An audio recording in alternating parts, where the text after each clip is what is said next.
যে তোমাকে আমি লিখতে বসাইছি, তুমি যে কান্না করতেছো, পড়ালেখা না করলে তোমার শ্বশুর বাড়ি ফাটাই দিব। যাবা? এখনই শ্বশুর বাড়ি ফাটাই দিতাম। দিয়ে দিব কিন্তু এখনই দিয়ে দিতাম। শ্বশুর বাড়ি যাবা গা?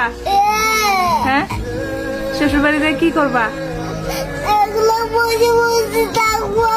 একলা বসে বসে থাকবা? বইগুলো এখানে রাখি যাবা?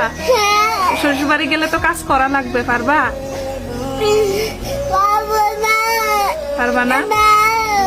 তাহলে তো ওরাও ওখান থেকে ওখানেও থাকতে দিবে না, তাহলে কি করবা?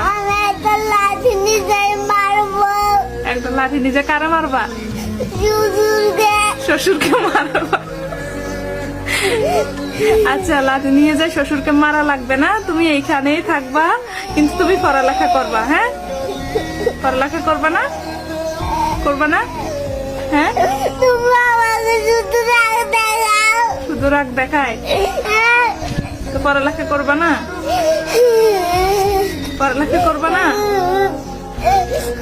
তোমাকে আমি লিখতে বলছি, তুমি লিখবা না? হ্যাঁ, লিখলে তো তুমি বড় হইতে পারবা, তুমি অনেক কিছু বুঝবা। লেখাপড়া করো তো ভালো, ভাত খাই বড় হইতে পারবা। পড়ালেখা করলেও তো ভালো। আমি কেন বলছি তুমি বুঝো না?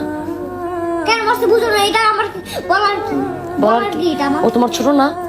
ছোট দেখা কি হইছে? তো ছোট দেখা তুমি ওরে মারলা কেন? ও ব্যথা পায় না? এটা ভাইগে যায় না? কোনটা? এটা কি ভাইগে যায় না? কোনটা না, ভাইগে কি যায়? না, তুমি আমার কি নাইছো না? তুমি নিজে ভাঙবো কে এটা? তুমি দাম দিয়ে কি নাইছো না? হ্যাঁ, দাম দিয়ে কিনে দিছি। তা ভাঙছো কে?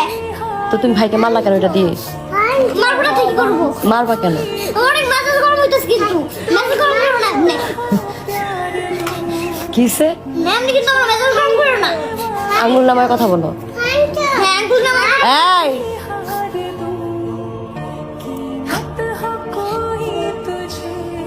ও ছোট